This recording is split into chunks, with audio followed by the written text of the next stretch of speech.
What happens when a country is pulled in two different directions? When old traditions clash with new ideas, who wins? Or does anyone? The 1920s in America was a time of intense social and cultural conflict. The decade was booming.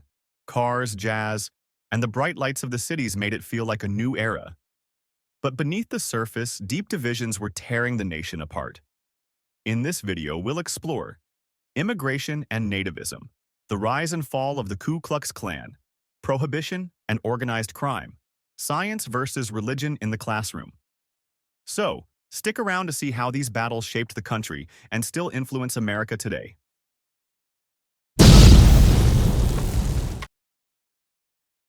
Let's dive in. Imagine you're an immigrant arriving in America in the 1920s. You step off the boat at Ellis Island, hopeful for a better life. But instead of opportunity, you find hostility. After World War I, immigration surged. 430,000 new arrivals in 1920, 805,000 in 1921. Most were from Southern and Eastern Europe, Italians, Poles, Russians, seeking jobs and stability. But not everyone welcomed them. Some Americans feared losing jobs to immigrants willing to work for less. Others worried about radical politics, communism, anarchism, seeping into the country. This fear exploded into what's known as the Red Scare. Nativists believed true Americans were those born in the U.S. They blamed immigrants for crime, economic troubles, and even political unrest.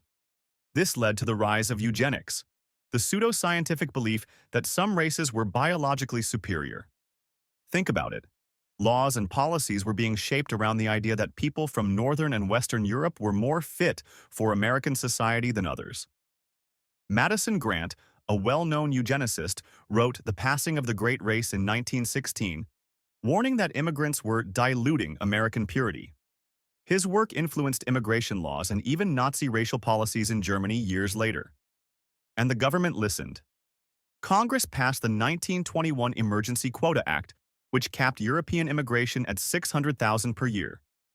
The 1924 National Origins Act, which cut that down to 150,000 and completely banned Asian immigration. A key court case, United States versus Bhagat Singh Thind, 1923, reinforced these racist policies.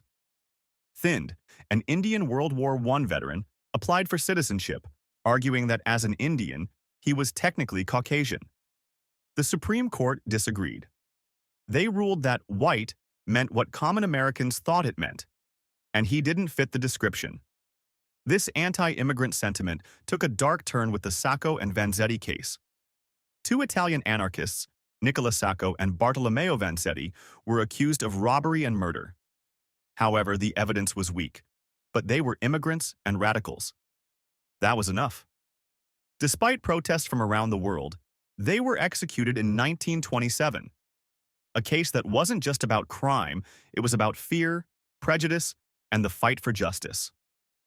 The 1920s also saw the rebirth of the Ku Klux Klan, and it wasn't just in the South. The Klan expanded nationwide, targeting immigrants, Catholics, Jews, African Americans, even women who challenged traditional roles. By 1925, the Klan boasted 3 million members and held massive rallies in places like Washington, D.C. Politicians, both Democrat and Republican, adopted nativist rhetoric to appeal to white voters. But they weren't unstoppable. Investigative journalists exposed corruption within the Klan.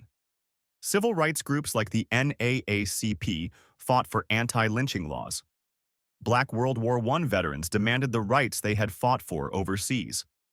By the late 1920s, scandals and internal divisions shattered the Klan's power. In 1920, the 18th Amendment banned alcohol, hoping to reduce crime and immorality. The reality? It fueled organized crime. Behind closed doors, speakeasies flourished. Bootleggers made millions smuggling alcohol. Americans drank more than before. And then there was Al Capone. Al Capone ran Chicago's underground liquor trade, raking in $60 million a year. But with money came violence, gang wars, shootouts, and murders. By the end of the decade, it was clear prohibition had failed. The government couldn't control alcohol, but crime bosses could.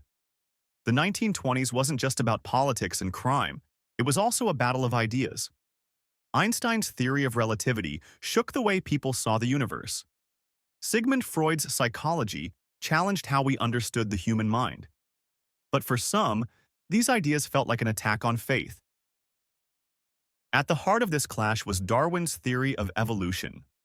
Fundamentalists, led by figures like William Jennings Bryan, pushed back. He famously said, "It is better to trust the rock of ages than to know the age of rocks." This battle came to a head in Tennessee in 1925. John Scopes, a high school teacher, was arrested for teaching evolution. The trial became a national spectacle. On one side, legendary attorney Clarence Darrow defended science. On the other, Bryan fought for religious values. The verdict? Scopes was found guilty.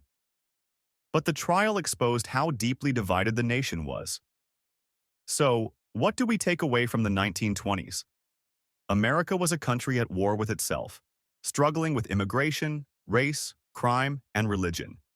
Sound familiar? Many of these issues still shape debates today. Here's a question for you. How do you see these 1920s conflicts reflected in modern America? Let's talk about it in the comments below. If you got a lot of value out of this video, make sure to hit the like and subscribe button and the bell so you won't miss any future videos. Thanks for watching, and I will see you in the next one.